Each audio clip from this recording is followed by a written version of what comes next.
आपल्याला मोक्ष कधी मिळू शकतो? आपण जनरली काय करतो, आपण भरपूर जण म्हणजे सगळेच जण किंवा खूप सारे जण आपण काय करतो माहिती आहे, खूप साऱ्या देवी देवतांची पूजा अर्चना करतो. आपला कुलदैवत आहे, ग्रामदैवत आहे, अ, आराध्य दैवत आहे किंवा इष्टदैवत आहे किंवा मग कोणत्या मित्राने हे गुरु सांगितले ते. आता आपल्या सनातन धर्मामध्ये काय होतं ना, की खूप सारे देवी देवता आहेत. ठीक आहे.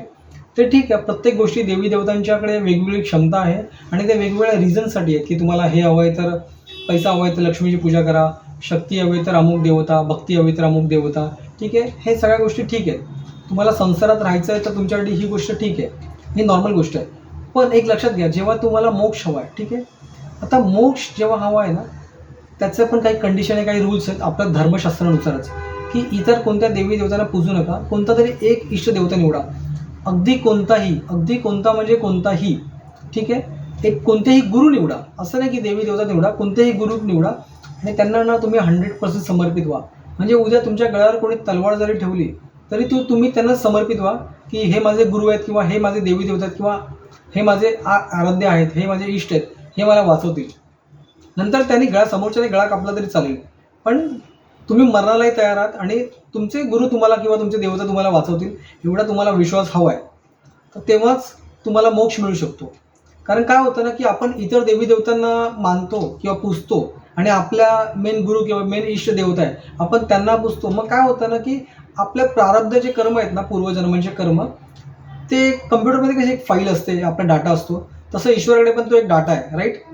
तर ईश्वर काय करतो, जेव्हा आपण इतर देवी देवतांना पूजतो ना, तेव्हा ते कॅरी फॉरवर्ड चालत राहतं आणि जेव्हा आपण एकाच देवतेला, एकाच इष्ट देवतेला किंवा एका देवतेला किंवा एका गुरुला, कोणालाही, एका व्यक्तिमत्वाला, एका इष्ट देवतेला तुम्ही पूजताना आणि सगळं त्यांच्यावर टाकताना, तेव्हा ईश्वराकडे त्या फोल्डरचं बटन आहे.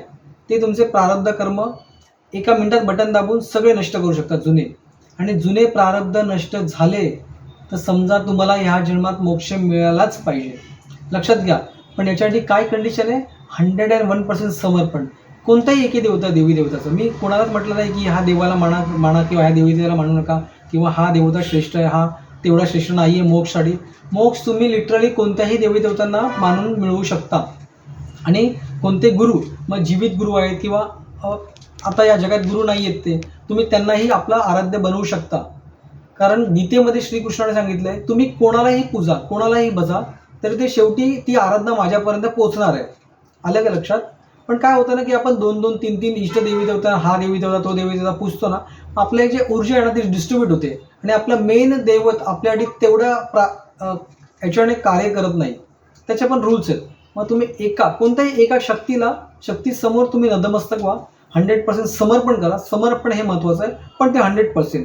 समर्पण केल्यानंतर काय होणार ना, मेन करून तुमचा तो इष्ट देवता, जो देवाला तुम्ही पूजताय, ज्याच्यावर तुम्ही तुमचं समर्पण करताय, ते तुमचं प्रारब्धाच्या फोल्डरचं बटन डिलीट करणार आणि तो फोल्डर डिलीट झाला म्हणजे काही तुमचा पूर्णजन्म होणार नाही.